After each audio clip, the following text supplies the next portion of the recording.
You think you know, you've been taught to look for the signs. The glance. The smile. The text back. But what if the loudest sign is the one you can't hear at all? What if the moment she truly starts to fall is the moment she becomes terrifyingly silent? Most men, when they hear that silence, they panic.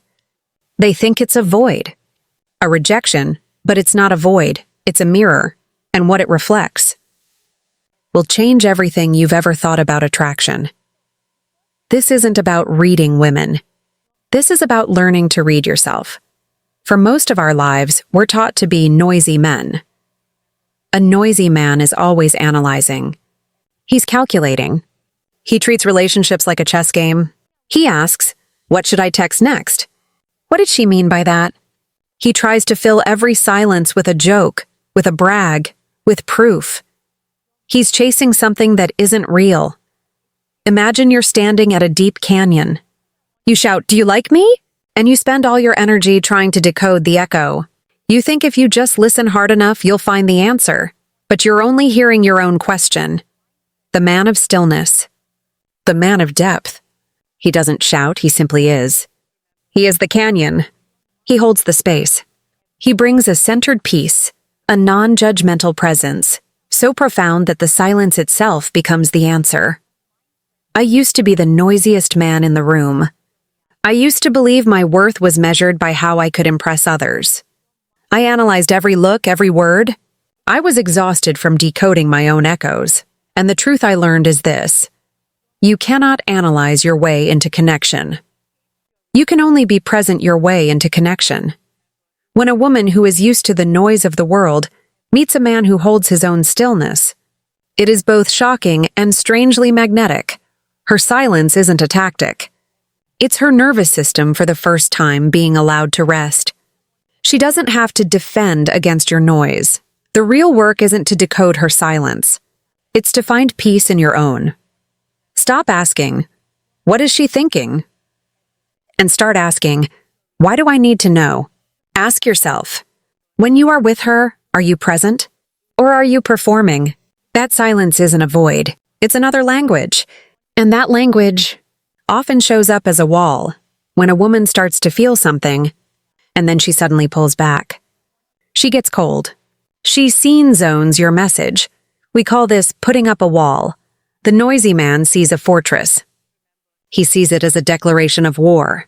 So he brings a battering ram. He demands. He questions. Why are you acting distant? What did I do wrong? He tries to break down the wall with force, with logic, or he walks away in bitterness, thinking he's been rejected. Both are wrong. The man of stillness sees something else entirely. He knows it's not a fortress built against him, it's a cocoon, built to protect something sacred inside. She isn't fighting you. She is fighting her history. She is fighting the memory of every time she trusted and was hurt. She is fighting the fear of exposure, the loss of control that true love always brings. This is the great misunderstanding. Her fear is not a reflection of you. It is a memory of others. So what does the man of stillness do? He doesn't attack the wall. He doesn't bring war. He becomes a gardener. He begins to cultivate the ground outside the fortress. He brings consistency. He brings patience. He brings his own unshakable peace. He waters the garden with understanding, not with demands. He creates an environment so safe that from the inside, she realizes it's safer out than in, and then the gate opens on its own. She isn't conquered. She is welcomed. You see, women do not fear love. They fear unsafe love. Your job is not to be a soldier. Your job is to be a sanctuary. Ask yourself, is your presence a battlefield? Or is it a harbor? When you become a sanctuary, you realize you're no longer trying to win her love. You are simply creating the space for it to arrive. But to do this, you must face the reason why you felt the need to attack the wall in the first place. To become the gardener, you first have to realize why you wanted to be the soldier. Why does her silence send you into a panic? Why does her wall feel like a rejection? The answer is in your cup. Most of us walk through life as empty cups. We carry a void, a lack, carved out by past wounds, by the times we didn't feel good enough, so we look for someone else to fill our cup. We need her validation. We need her attention. We need her approval to feel whole, and this is where we activate the law of emotional echo. The law is simple. You don't get back what you think you're giving. You get back what you are. You think you're giving her attention when you text her 5 times. But she doesn't receive attention. She receives anxiety. You think you're giving her love when you beg for reassurance. But she doesn't receive love. She receives need. Her distance isn't a rejection of your love. It's a natural response to your neediness. Your noise isn't passion. It's an echo revealing your own empty cup. I remember years ago trying to help a friend through a crisis. He grew distant, and the old me took it as a personal insult. Why isn't he answering me? I'm trying to help. I texted more. I demanded more. The truth was I wasn't trying to help him. I was trying to make him validate that I was a good friend. I was bringing my empty cup to a man who was exhausted. I was bringing my need, not my strength. You aren't angry because she's silent. You are angry because her silence exposes your emptiness. The work of a man is not to find a woman who will fill his cup. The work of a man is to fill his own cup. Fill it with your purpose, with your stillness, with your truth. By becoming the canyon, by becoming the gardener. Because when your cup is full, when you come to her from a place of abundance, not lack, everything changes. You no longer need anything from her, and that, ironically, is the only thing she ever truly needed from you. Ask yourself, when she pulls back, is your first feeling rejection, where your ego is wounded, or is it curiosity, where your compassion is activated? When you've filled your own cup, when you become the gardener, you begin to understand the true nature of the test. The noisy man thinks the test is a tactical game. He thinks she's testing how smart he is, how rich he is, or how funny he is. He thinks he can pass with the right answer. He's wrong. It's not an intellectual test. It's an emotional endurance test. She isn't testing what you can say. She is testing how you can stand. Imagine she is a ship, sailing into a storm. The storm is her emotions, her fears, her past trauma. That storm is real, and she is subconsciously looking for one thing: an anchor. She brings her storm not to harm you, but to see, will his anchor hold? Is his peace real? Or will he be tossed around, panicked and screaming just like everyone else? She doesn't need you to fix the storm. She needs you to hold the ship. Modern psychology calls this co-regulation. An activated nervous system, hers, seeks out a calm nervous system, yours, to find safety. Think of a child who falls and starts to scream. The child isn't looking for logic. It doesn't want to hear, "You're fine. Stop crying. It's just a small scrape." The child is looking for the steady arms of the father. It wants to feel the calm in his chest. That calm is what speaks to the child's nervous system and says, "Everything is okay. You are safe." You as a man are those arms. Your panic at her silence just tells her that you are another frightened child, just as scared as she is. Your stability in her chaos. That is the ultimate masculine strength. True strength isn't the ability to control the storm. It's the ability to be the stillness in the middle of it. This is not a game you can win with tactics. This is a reality you can only navigate by who you are. Ask yourself, when she brings her chaos, are you a leaf caught in the wind, or are you the anchor that holds the ship? So you are the anchor. You hold the ship. But how do you communicate that when there isn't a storm? How do you, in the silence of a normal conversation, send the message, "I am safe"? The answer lies in the one place most men never think to train. It's your gaze. The noisy mind possesses the predator's gaze. When he looks at a woman, his eyes are an act of taking. He is searching. He is judging. His subconscious is asking 1,000 questions. Is she hot? Does she like me? What can I get from her? Validation? Approval? This gaze, no matter how subtle, feels like pressure. It creates an invisible weight. She feels it. and her nervous system reacts by defending. She starts putting up walls, not because of what you said, but because of how you looked. The anxiety in your eyes is screaming louder than any words. The man of stillness, the one who has filled his own cup, possesses the mountain's gaze. The mountain's gaze doesn't take anything. It simply witnesses. It sees her without judgment. It sees her beauty, but doesn't need it. It sees her flaws, but doesn't condemn them. It isn't looking for proof. It isn't demanding an outcome. It is simply giving a gift. Full, complete presence. This is one of the rarest and most healing gifts you can give another human being. I remember being on 2 nearly identical dates, years apart. On the first date, I was the predator. I was analyzing everything. Is she laughing? Should I touch her hand? My eyes were constantly seeking validation. The conversation was stiff. She was tense. And of course, there was no second date. My gaze had pushed her away. Years later, after practicing stillness, I was at a coffee shop with a woman. I had no agenda. I was just there. I listened. And I looked at her. Really saw her, like a mountain observing a valley. Halfway through the conversation, she stopped, let out a deep breath she seemed to have been holding, and said, "Wow, it is so easy to be around you." She wasn't talking about my words. She was talking about my stillness. She was talking about my gaze. You see, the idea that her eyes can't lie is a misunderstanding. The truth is, her eyes are simply reflecting the truth in your eyes. If your gaze offers need, her eyes will reflect defense. If your gaze offers peace, her eyes will reflect safety. Her silence isn't a puzzle for you to solve.